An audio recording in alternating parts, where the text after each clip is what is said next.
Hello viewers, I am your teacher Joseph Rudelopati. I welcome you to the coverage of our second last law. It's been a long journey, but we are almost there. So let's discuss, of course, the eighth law. But as usual, before we do that, we review the question given in the seventh lesson. The question in regard to what? The fraction index law. This was the question. Evaluate the following: 25 power 3 over 2. We are saying in the solution here, 25 on its own is same as what? 5 power 2. And of course we maintain what? That power 3 over 2 outside the bracket. Then the next part will be to raise the 5 to the power of 2 times 3 over 2. These two and these two will cancel. You'll be left with what? 5 power 3, giving you a numerical value of 125. Now, second question, 27 raised to power 4 over 3. 27 on its own is same as 3 power 3. Of course, we maintain the 4 power 3 outside the bracket. This translates to 3 raised to power 3 times 4 over 3.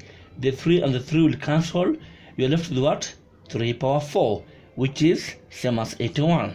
Last question, 243 power 3 over 5. 243 in index form in terms of the appropriate base 3 will be 3 power 5. Maintaining, of course, the 3 power 5, the 3 over 5 outside the bracket. Then we have 3 power 5 times the 3 over 5. The 5 and 5 will cancel, and we shall have what? 3 power 3, which will give us the final and eventual answer of what? 27. We are done with that. Now we embark on the coverage of our eighth law, which is our second last law. Now what do you call this law? It is called the negative index law. Of course, I didn't show that here. It is the negative index law. So let me just have that. It is the negative index law. That is law number 8. So how is law stated? Very simple. X power negative n is equal to what? 1 over x power n, or x power n is equal to 1 over x power negative n. You see the change we have here. The change is from either a negative n to positive n here, or positive n to negative n. So what I do, I will give, of course, an illustration just to verify that law. Then look at what? The examples there. Now we have 3 to the power of 2 divided by 3 to the power of 4. This will be same as what? 3 over 2. Let me have it as this. It will be same as what? 3 over 2 divided by 3 power 4. So on one end, I'm going to use what? The long division. Of course, normal division. On one end, I'm going to apply what? The law of division, having the same bases. So here, this means I have what? I have 3 power 2 minus 4. Why? We are dividing and the bases are the same. What about here? I will have 3 over 2 over 3. 3 power 2 over 3 power 4, because of division. This and that means what? The same thing. So here, having to subtract the powers, what will I get?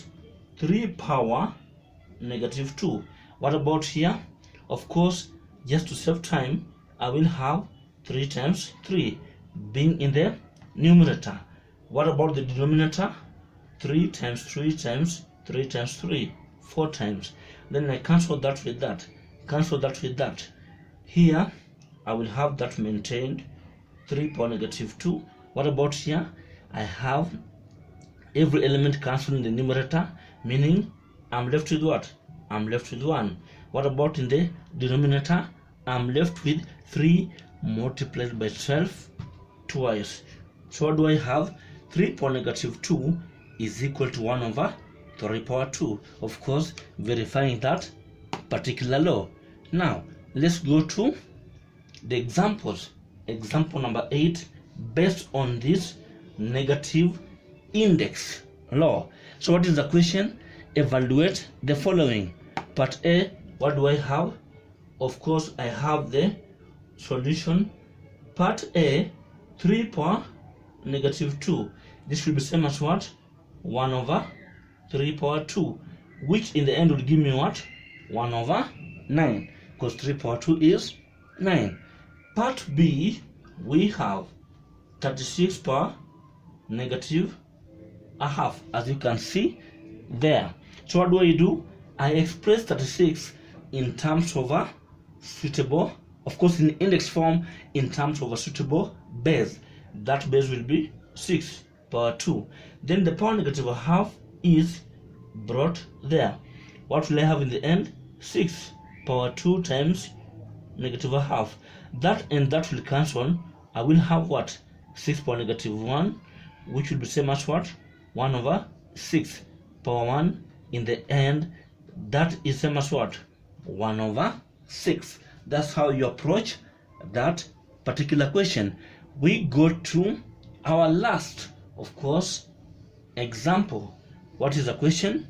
The question is 81 raised to power negative, of course, 3 over 4. So 81 raised to power negative 3 over 4. Sorry. So how would you proceed here? 81 in terms of a suitable base to be 3 power 4. Of course, which gives you what? Which gives you 81. Sorry for that. So 81, 3 power 4. Then we maintain that power there. Next step we have what? 3 raised to power 4 times that other power. This and this will cancel. What do we get? 3 power negative 3, which will come to 1 over 3 power 3, which in the end will give you what? Let me just have the answer here. It will give you 1 over 27. So we are done with what? The coverage of the 8th law, the negative index law. So we continue the normal culture. After covering, of course, examples, I leave you with what? A question. So what is the question? Evaluate the following. A, 5 power negative 2. B, of course, we don't have a power there. B, the question, I'll just write it here. So A is 5 raised to power negative 2. B, we have what? 49 raised to power negative a half.